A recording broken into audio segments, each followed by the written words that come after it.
Before we get into review, I just want to say that if you're a agoraphobe, you might want to skip this video. There is no explicit or gory content being shown here. However, the inks I will be illustrating with are very blood red. So if that's not your thing, you may want to skip this video and next week's video, as it will all tie together and they're using very, very red, very blood looking inks. So I don't want to have anyone like freak out. Just want to give a fair warning. If you want to stay, well, that awesome intro.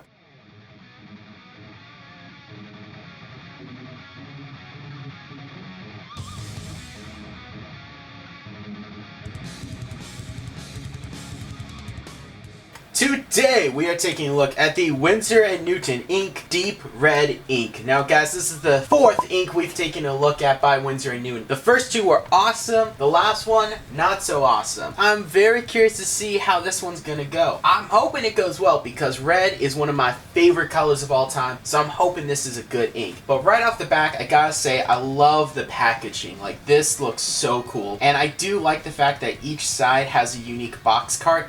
That's really, really cool. So you got your train in the front, box cards in the back. I love that. Opening up the box, we get our normal inkwell. Very different illustration from the box, so it's a little more simple, but I do like how they emphasize the color. Very nice. And it's the standard Winsor & Newton inkwell. Gotta say guys, I actually really do like these inkwell designs. They stand out on a shelf because most of the time inkwells are circular. This one's square, so it's a little more old-fashioned. Just like it. It's a thick, sturdy glass. Very nice. We can even see some of the red coloring. It is very deep red, so almost black, but that's because it's a lot in there. So towards the top, it's a little lighter. You can see more of the red. Very excited to test this one out. As always, we'll be doing our tests in the Batman sketchbook. First dip. That's a nice red. That is a nice red. Now I am noticing, as I was making my line, that's similar to when we use the ultramarine ink, that it starts out with a very deep red and then slowly gets a little lighter. So that's interesting. I love this shade of red. This is almost like blood red. So when they said deep red, they were not kidding. Let's try it with our quill pen. Great lines. Really, really enjoy this. Oh, I don't even think you guys can see that.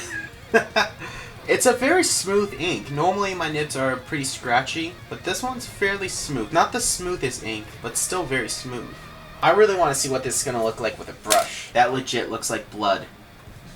Oh my gosh. That looks like blood. Dude. That seriously looks like blood. Very similar results to the ultramarine ink. Though I am noticing there's less streaking, and on top of that there's less make difference, so I can layer it a little easier, not have to worry about extreme variations. Darker tones, I'm going to have to kind of splotch it almost like that. This is a beautiful shade of red. This is pretty much blood red. Like, this looks like blood. It's kind of a weird feeling in person. I'm sure not as much on camera, but in person it felt like there was blood on the paper for a minute. Wow, that is a beautiful shade of red. So from our testing, I can tell that this ink is one that you could definitely easily use a brush with. You don't have to worry about inconsistencies. It looks like it blends really well. Here there's a little bit more pronounced on camera. In person it's not that bad. And then our lines are very consistent. With our quill nib, we're actually able to get some really good, nice, consistent lines, and that helped to actually minimize this color difference. So I do think that this is going to be an ink that's going to be really, really good with the brush and really, really good with the quill nib. Now, as always, we're going to put the ink to the ultimate test by doing an illustration, and today's illustration is of my original character Raph, but I have to give credit to the inspiration for this piece. If you guys have been picking up the True Believer series by Marvel, you're well aware that quite a bit ago they did re-release the first ever time that Iron Fist and Power Man fought each other. It's a great comic, and if you're one that wants to learn how to illustrate fight scenes in comics, pick it up. It's a great example of how to illustrate awesome fight scenes. And in that comic, there's a panel that shows Iron Fist sneaking up behind Power Man. It's a great panel with an awesome composition that I took heavy inspiration from for this piece. So I want to give proper credit to not only the artist, but I also want to direct you guys to the issue, True Believers. And on top of that, I'm going to show the panel on screen right now so that you guys can check it out. And again, proper credit to the artist who inspired this piece. You're an awesome artist, and your work is super awesome. With that said, let's roll that super time lapse.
And we're done. Guys, I absolutely love how this piece came out. In fact, this is probably in my top 10 favorite pieces of the year. The vibrancy, depth, and beautiful color of red that this ink gives you is amazing. This is a piece that came out so good and would have actually been worse if I did it in normal black ink. Simply because with the pigment, you can layer it and get more depth and more shading and add more to it. And I could spend another like 2 or 3 hours just doing that because I really enjoyed that process. I really love going through and giving this piece life because of the ink. I've never seen another coloring tool, let alone ink, that matches blood so well. My only complaint I actually have with the ink is that I noticed that when I was doing my lines here, I was tearing the Bristol board just a little bit. I noticed a few little pieces at the end of my nib. However, I think that may have been just me putting down the ink too hard because the other inks I've tested did not do that. On top of that, it's actually super easy to cover up because I actually miscolored this entire section of the wing here,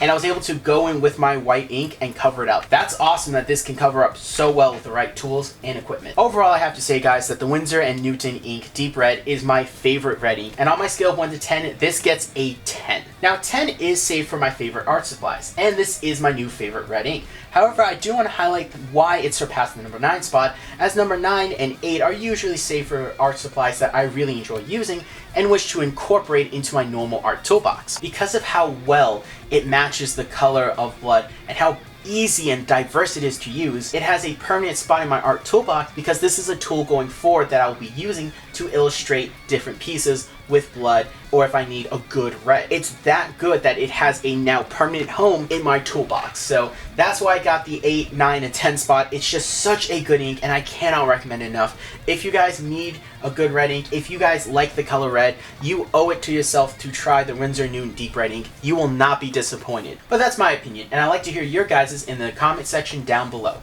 As always, this illustration will be available on my ArtStation account for a $1 digital download, but I do recommend actually waiting a week because next week we'll be taking a look at the Winsor&Newton Brick Red ink, which we'll actually be using to finish off this illustration. So if you like how it looks now, go ahead and pick it up for that $1. But if you want to see what I can do with it, I recommend waiting that week to see how we can add to this piece and make it even better. Subscribe to the channel for more art and animation based content, and remember, I'm J-Rod of BATTLEBrawlerproductions. I draw with power and my own soul. I also ink with my own soul too.